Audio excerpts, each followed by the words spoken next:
Paseos por la Sierra, con Alberto Garín. El Castro de las Cogotas, en Cardeñosa, en la provincia de Ávila, es uno de los grandes referentes de la arqueología prerromana española. Fue descubierto y excavado a comienzos del siglo XX por el ilustre arqueólogo Juan Cabré, que fue capaz de adentrarse en ese periodo histórico previo a la conquista romana de la península ibérica, que era poco conocido hasta ese momento. Esta es la importancia de las cogotas, que incluso el nombre del castro terminó por dar nombre a toda una cultura, o al menos a dos etapas largas en el tiempo de esas culturas prerromanas del centro de la península ibérica. Estas dos culturas serían sencillamente Cogotas I y Cogotas II. Cogotas I hace referencia al final de la Edad del Bronce, en esta meseta interior de la península ibérica, en la segunda mitad del segundo milenio antes de Cristo hasta los primeros siglos del primer milenio antes de Cristo, con ya una ocupación en este castro, en este sitio elevado y fortificado junto al río Adaja, y un Cogotas II que ya es más tardío y que es el que se van a encontrar los romanos cuando ocupan esta parte de la península ibérica. Por tanto ya estaríamos en la Edad del Hierro, y asociado a una cultura prerromana, la de los betones. Es cierto que en el debate interesantísimo de querer insertar la historia de la península ibérica dentro de las corrientes europeas, los betones, como otros pueblos de la meseta de estos mediados del primer milenio antes de Cristo, han sido asociados a los celtas, ya sea porque se consideran que son directamente celtas, que han llegado desde más allá de los Pirineos y se han instalado en esta meseta central de la península ibérica, ya sea porque han recibido una influencia más o menos notable de este mundo celta. Con todo, es un debate abierto, porque es muy posible que estos betones en realidad puedan ser sencillamente los herederos, estos betones de Cogotas II, los herederos de los que habían desarrollado la cultura previa de Cogotas I, más allá de que puedan tener alguna influencia llegada de allende de los Pirineos de ese mundo celta.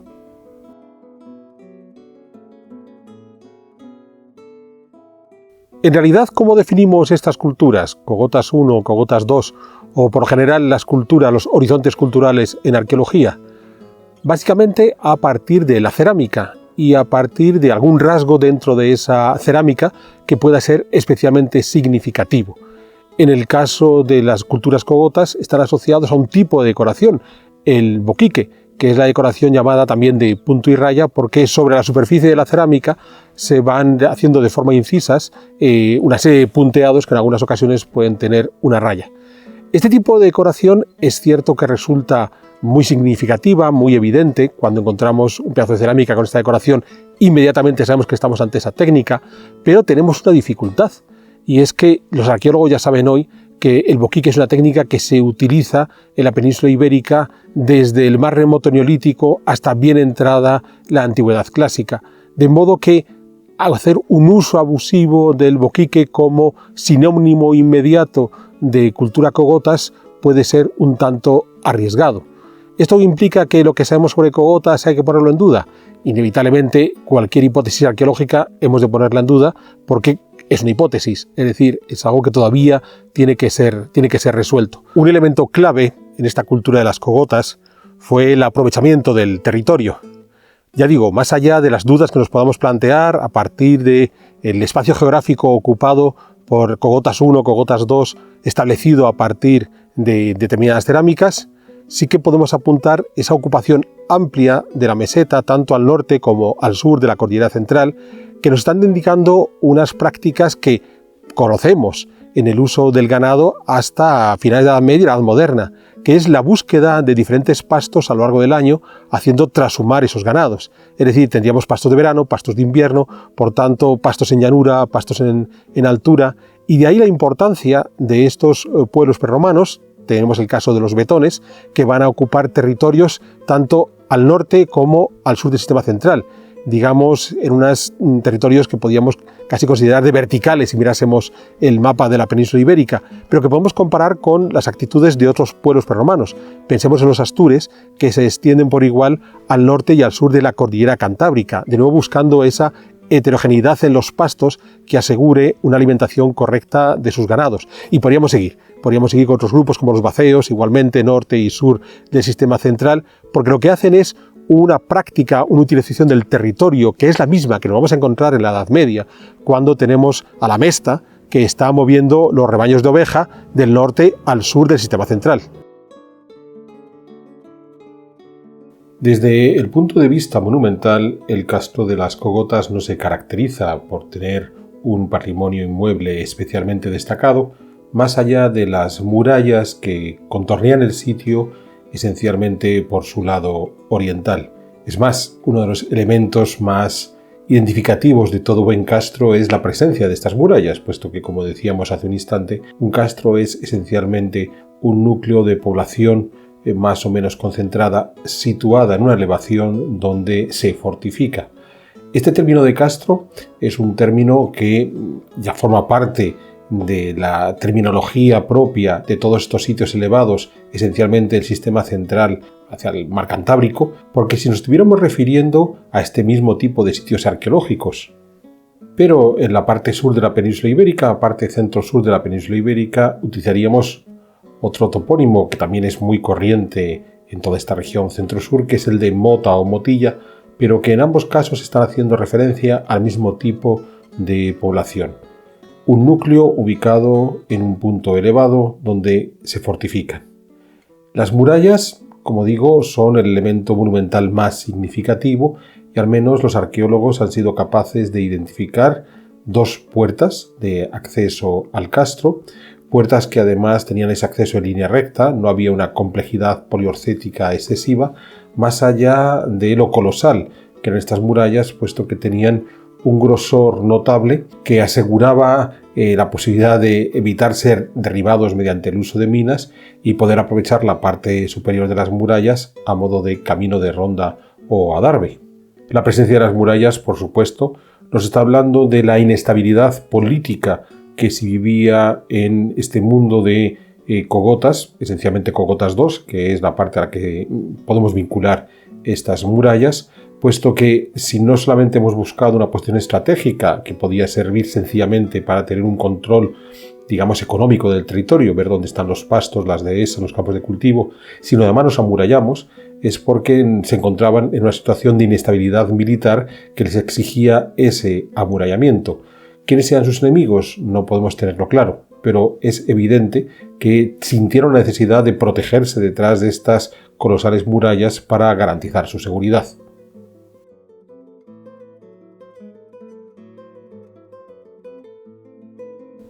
Por cierto que buena parte de las murallas han sido recrecidas por los propios arqueólogos y sus auxiliares. Probablemente el resto que ellos habían encontrado durante la excavación arqueológica es el que podemos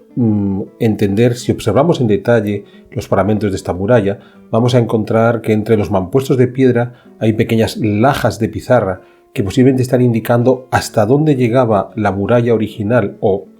la porción de muralla original que encontraron los arqueólogos, y por encima de estas lajas de piedra ya tenemos el recrecimiento que han hecho dichos arqueólogos. De esta manera se consigue dar una mejor imagen de cómo funcionaban estas murallas y a su vez, en el caso de que algún vándalo decidiera echar abajo estas murallas, estaría tirando la parte recrecida y no la original.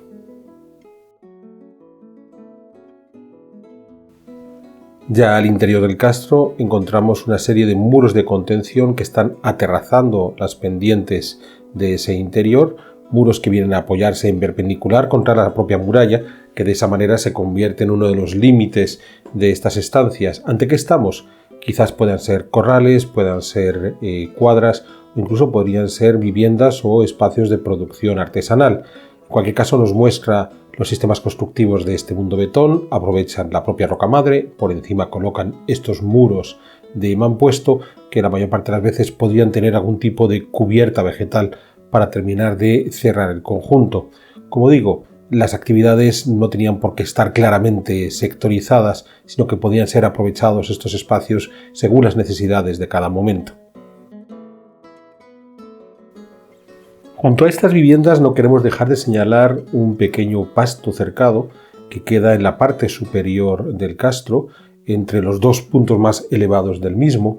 Es un cercado de piedra seca, piedra sin argamasa, en este caso auténticos mampuestos, pero nos podemos preguntar, más allá de que este cercado pueda ser de algún ganadero contemporáneo, si ya en la época prerromana existió algún tipo de estructura similar, de modo que al generar estos corrales interiores en el castro, quizás estábamos asegurándonos que en caso de que ese enemigo contra el que hemos levantado las murallas pudiera atacarnos, podemos guardar nuestros ganados, recordemos la importancia de la ganadería para este mundo betón, podamos guardarlos en el interior del propio castro y, curiosamente, en el lugar donde, digamos, es más fácil acondicionar ese corral para tener protegidos al ganado que se quería en ese momento salvaguardar del ataque enemigo.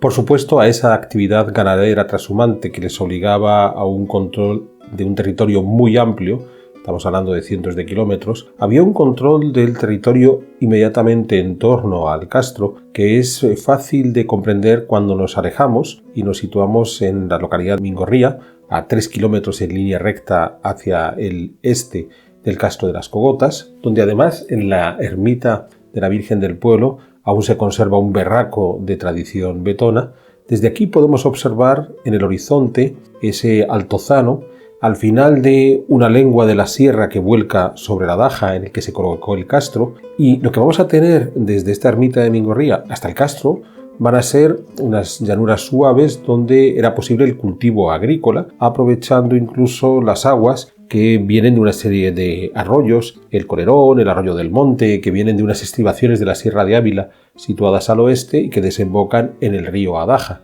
Este podía ser perfectamente el espacio para esa agricultura complementaria de cereal y legumbre que venía a terminar de rematar la nutrición de los habitantes del castro, que por supuesto se apoyaban a su vez sobre la propia ganadería. Claro, todo este entorno inmediato después podía prolongarse hacia el norte, en la Moraña, en esa gran llanura más cerealística que queda, como acabo de decir, al norte de la montaña, que son estas estribaciones donde está el castro de las Cogotas, pero ya estamos llegando a un territorio más alejado, donde no era tan fácil el ir y volver durante el día, como sí podía ocurrir en estos cultivos que podían haberse instalado en la cercana localidad de Mingorría.